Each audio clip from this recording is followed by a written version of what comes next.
Yo, it's Guido coming at you with the Tactics Talk. Welcome back, everybody. Check this out. We have gameplay, actual footage from in the wild of the AE Phase 1. We got Capri 25, who's obviously ground out some serious front lines and got himself in the first possible moment, the AE Phase 1, and he's facing another AE Phase 1 who he puts a shot into right away. Well done. Puts a shot into him and backs out right there. Hey, can we do a small tangent? Why every once in a while when there's an update do all of my settings get jacked up? What is the purpose of that? In fact, I just reset them and now they're all goobered up again. Anyway, we have Capri and he has an AE Phase 1 and he shoots another AE Phase 1. Looks like he's backing out right there. Thinking about crossing. This is an interesting tank. It's kind of a better 103 to be quite honest, M103.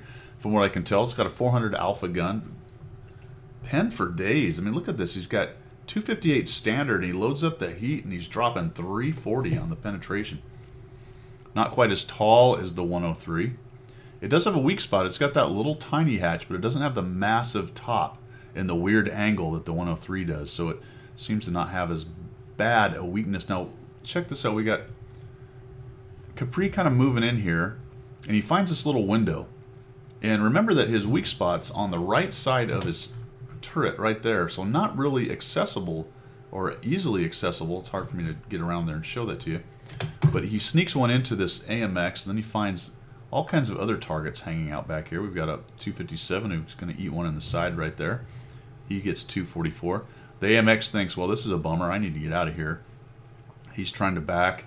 Looks like Capri looks for that shot. I think I would have gone after the bar right there. The center part of that bar is actually a hitbox. The outside parts are not. And we're just going to go right through the middle, right through his armor with our heat. The upper plate.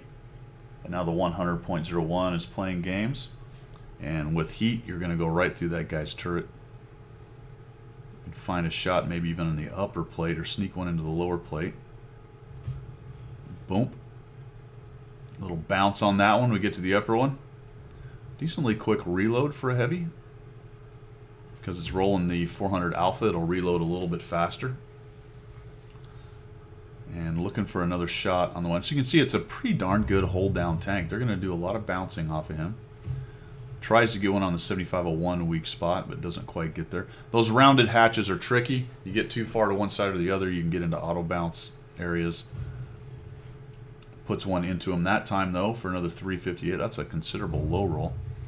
7501 is just kind of blapping shots at his turret. Look at him. He's got the gun up. And the 100-01 gives a little side turret and eats a shot in the side. Just about out of our gold, though. Looking for a shot on this guy. Nope, that one bounces. That one went into, look at that, right at the top of the mantlet there. The little mantlet.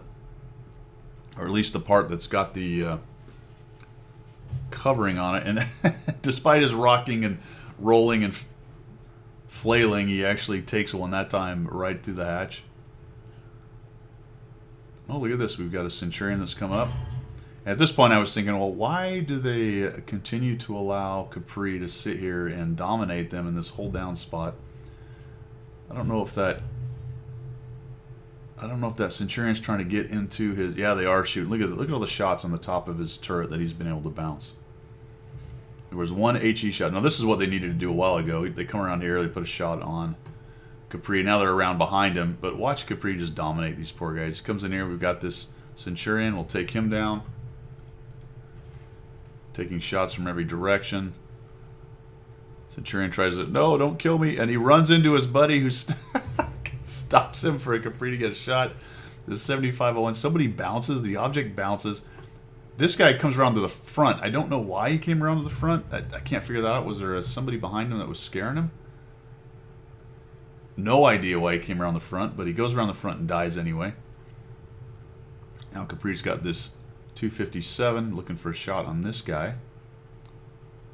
Just sneaks one into the turret, into the weak spot in the hatch. Now his hatch is sort of exposed, though. Bounces that one with a little bit of movement. He's up to 3,570 bounced. Just because the enemy team basically allowed him to play his game for quite a long time. recently had a video about don't let the enemy play their game. Well, they let him play his game.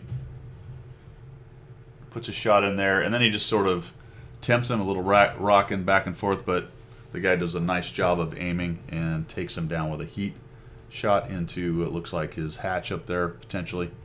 And down he goes, but we got 4,752 damage. This ends up being a win. 3,570 block, 617 assist with 3 kills. 3 kills, top tier in a 2-tier battle. So just some gameplay of the AE Phase 1. Looks like it's definitely worth it, at least from the sample size of 1. And what I've heard around the world of Tanks world is that it's actually pretty good for a tier 9 tank out there. So I will be looking to get that myself.